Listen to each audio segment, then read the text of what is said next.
What's up, guys? It's Jordan with Laundromat Resource. Welcome to part 3 of how to buy your first laundromat. Now, in part 1, we talked about 3 ways that are working right now, especially in this difficult market, to find good laundromat deals. And then once you find a good deal and you think it might be a good fit for you, in part 2, we talked about, okay, well, how do we determine how much this laundromat is worth? And so we talked about exactly how to analyze a laundromat deal to determine its value, and then based off that value, what offer we should make. Now, when we make that analysis and we make that offer, we're doing it based off the numbers the seller gives us. And usually those numbers are general numbers and they're, averages, things like that. It's not specific. It's not verified. And so part 3, we're going to talk about due diligence. Okay. And what that means is we're going to talk about how do we go about verifying the numbers the seller gave us and determining the valuation based on the numbers that we now discover. Okay. Now, the way we do this is what you're doing after you make your offer. It gets accepted and you're going to go about doing this due diligence. You're going to verify the numbers the seller gave us. We're going to do 4 basic things. Okay. The first thing that we're going to do is we're going to verify the income of the laundromat. Okay. Now, if you remember back from the last video, and if you haven't seen that one yet, you might want to go back and watch the first 2 before, finishing this one. But if you remember from the last video, we talked about laundromats are valued based on their performance. And what we mean by performance is that net operating income number. And the net operating income is the total income minus the expenses, not counting taxes and loan payments, right? Total income minus the expenses. So the first pillar of laundromat due diligence is to determine the income of that laundromat. Now, this can be easier said than done in a lot of laundromats. If a laundromat has a card system, this process becomes much easier because you just have a whole lot more data, right? It's much more difficult to pull the wool over a buyer's eyes when there's a paper trail, So we're going to focus mostly on the laundromats that are either entirely coin-based or a hybrid coin and card system, okay? When there's the cash involvement here, where it's a little bit harder to track it. It's a little bit harder to verify it, right? Because who knows? And in terms of verifying income and expenses, which is going to be pillar number 2 in a second, but not yet. In terms of verifying those things, I always encourage my coaching clients, hey, let's put on our junior hire's hat. And what I mean by that is when I was in junior high, I was always looking for ways to just cause trouble, stir things up, those kinds of things. So when you're going about verifying income, I am always, as a consultant, or if I'm buying my own or through my investment group, when we're buying, I'm putting on my inner junior hire and saying, okay, if I was going to cause trouble in this situation, if I was going to try to pull the wool over a buyer's eyes, what are some of the things that I could do? Right? Some of the things that I could do would be to add money into the coin machine so that it makes it seem like there's more income. I could run, phantom washes where, I'm just like running the washer so it looks like there's more customers than there actually are. So things like that. So we want to have these things in mind. Keep your inner junior hire in, and then be smarter than the junior hire. Okay. So, all right. How do we go about verifying income? Couple different things that we can do. And let me just say this. It's probably going to be pretty much impossible in a lot of scenarios to pinpoint exactly how much money's coming in. So what we want to do then is take the possible range of income from probably, what the seller is telling you the laundromat's bringing in and what the seller's telling the government the laundromat is bringing in, and try to narrow that range down into as close of a range as possible for the possible income of the laundromat, okay? Or probable income of the laundromat. All right, so how do we do this? We need to get a bunch of data points, as many as we possibly can. And so one of the things that we're going to do is called a coin collection, a coin count. Okay. And what coin counts are is basically you're going to, over a series of 2, 3, 4, 5, 6 weeks, however many you negotiate with the seller. Over a series of weeks, you're going to go to the laundromat with the seller and collect the coins from each machine and count up how much money came in since the last time you guys collected, okay? And that's going to give you data points for the income of the laundromat. All right. Now I'm going to mention this a few different times because we have different tools to help you with different parts of these 4 pillars of due diligence. One of those tools you can get with either the free or the pro membership. As long as you're, logged in, you can go and download a coin collection sheet. And basically it's just a sheet where you can record how much money came in. And I always encourage people collect the money by size of machine. Okay. So collect all the 20-pound machines together, count that number, collect all the 30-pound machines together and record that number, all the 40-pound, 60-pound, all the dryers, do those together. And that way you have them separated out by size of machine and type of machine. And that's just going to give you a little bit more data to work with, which machines are used more often than others, which ones do the customers like, which ones do they not like as much. Those kinds of things. Okay. So we want to collect it by size and type of machine. You can do that on that coin collection sheet. The other thing we're going to do as we're collecting each time is we're going to go out to the water meter. Usually it's like on the side of the building or in the sidewalk. Sometimes it's indoors, but find the water meter. And each week when you do those coin collections, you're going to record that information. Okay. Now, what we're going to do with that is we're going to kind of extrapolate that information out, right? So let's say we do it for 3 weeks. We want to pull that out to about a month's worth of time and compare that number, the collection number, to how much money the seller said was coming in. Right. And then we also want to take a look at how much water was consumed during the collection time and compare that to the water bills, which we'll talk about here in Pillar 2 in a second.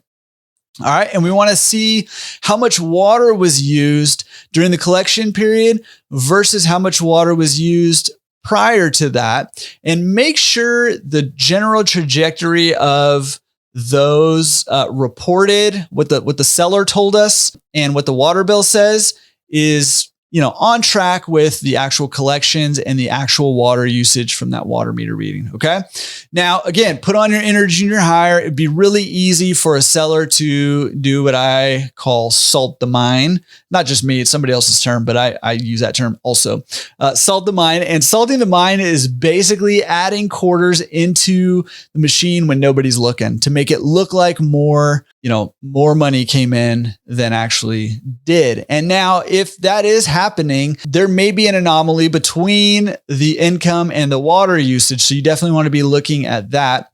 The other thing the seller could do if they're a little more savvy and not quite as cheap is that they could run phantom washes where they just put quarters in the machines and let the washes run empty, right? So we got to be aware of that. Now I've never personally had this happen to me, but it can happen. I've heard it happening. So one of the best ways that I have found to deter that from happening or to catch it if it does happen is to make sure that when you make your offer, you have a contingency in there that says that you'll get access to the camera system during due diligence. Okay. And that way you can take a look at the camera system, make sure nothing funky is happening. Another thing that I could imagine happening, again, I've never had this actually happen, but I could imagine if somebody was really determined to sell this thing for top dollar is, a seller could have cousins, aunts, uncles, brothers, sisters, moms, whatever, come in and do extra loads of laundry that aren't really going to happen, normal, like when you take over, you're not really going to get that business. So it makes it look like there's more business than there actually is. Now, a couple of things that you can do about that. Number one, again, watch those cameras and see if you see the same faces showing up and it just seems a little fishy, might be worth a little more exploration.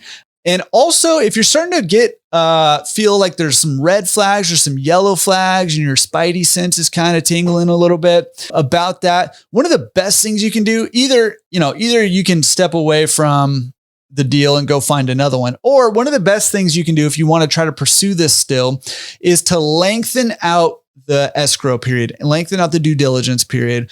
It's fairly easy to, deceive somebody for 3 or 4 weeks. It gets incrementally and maybe even exponentially more difficult as that timeline gets lengthened out, because it takes a lot of effort, and you got to keep a lot of things straight if you're lying to somebody for like 6 or 8 weeks, right? So lengthen that out. Okay. So that's a coin collection sheet. Again, that's a free downloadable sheet for you at laundromatresource.com when you register for either the free or the pro account over there. Okay. So that is one thing that we want to be doing. Another thing that we can do, number 2, is to do a water analysis. Now, I'm not going to go into a ton of detail about this. It's fairly complex, but the basic concept of it is determining how much water each machine uses and compare that to how much water the water bill says is being used every month,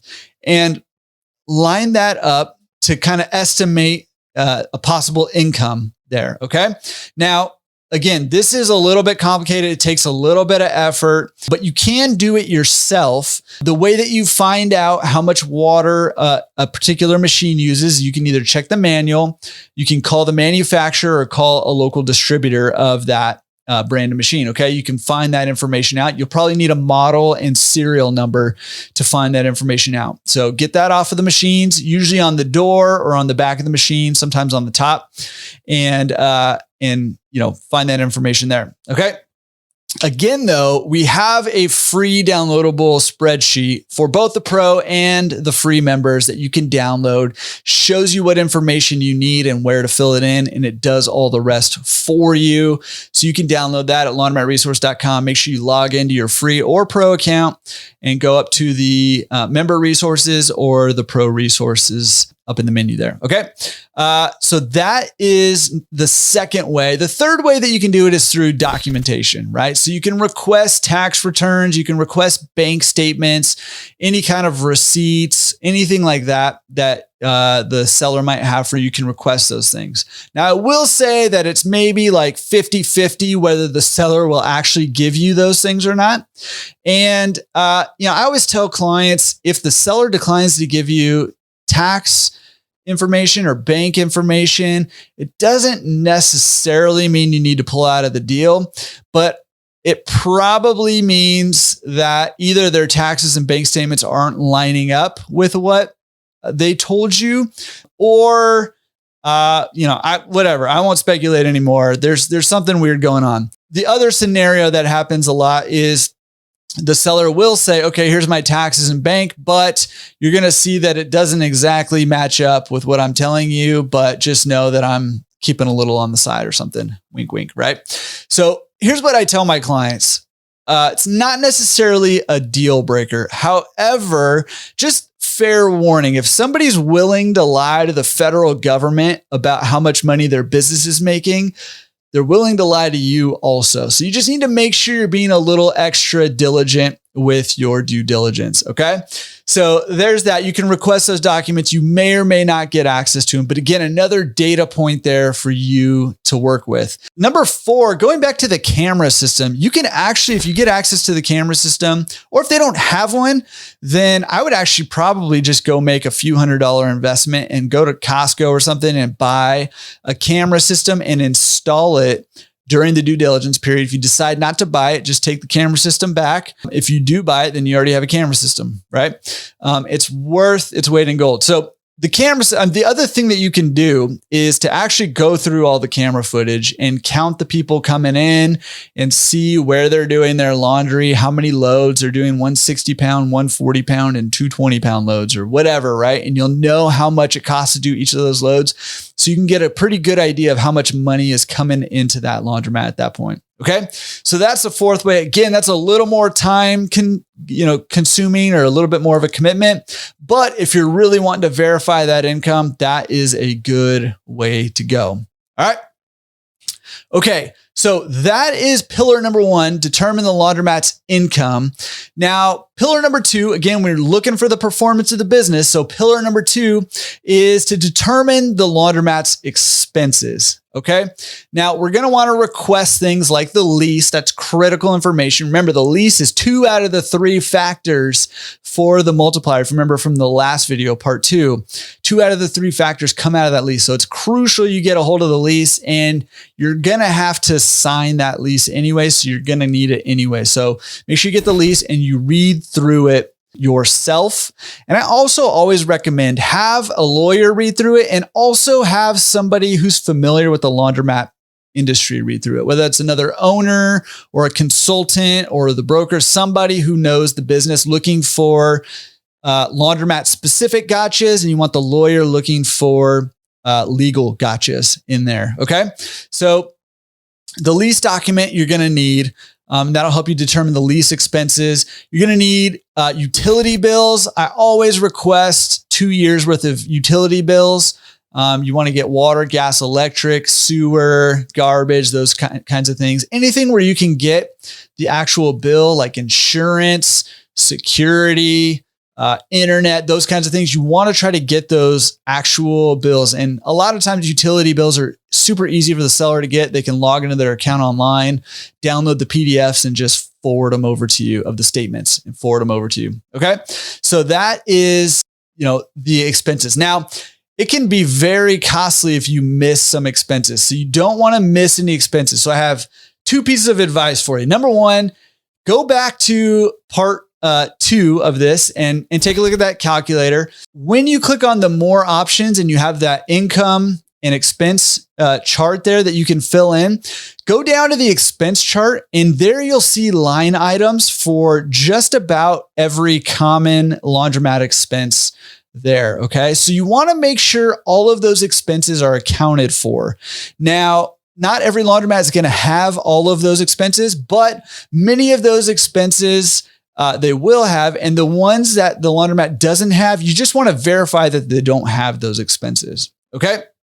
Super important. The other thing you can do if you don't want to use that analysis calculator for whatever reason, again, both the free and the pro members have access to a sample pro forma document.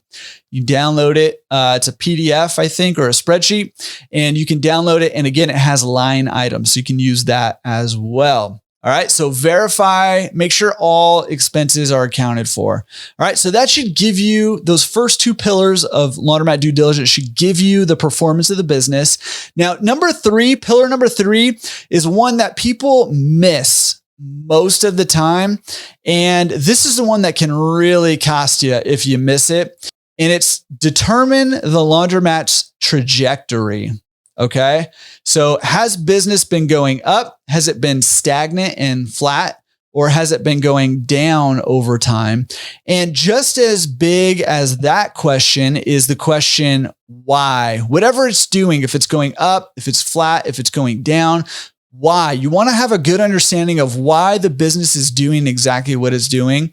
And so if that business is going up, you say, okay, why is business going up right now? And how do I keep that train rolling? That's what we want, right? Or if business has been stagnant over time, asking the question, okay, it's been consistent. That's a good way of putting it. Stagnant is a little more negative spin on it, but we don't want it to be stagnant. We want it to be growing. So why has it been stagnant? And how do we jumpstart this thing and get it growing again? And, if it's been declining over time, then obviously you definitely want to have an understanding of why business has been declining. And not only that, how are you going to level this thing off and reverse that trend and get it growing again? Okay.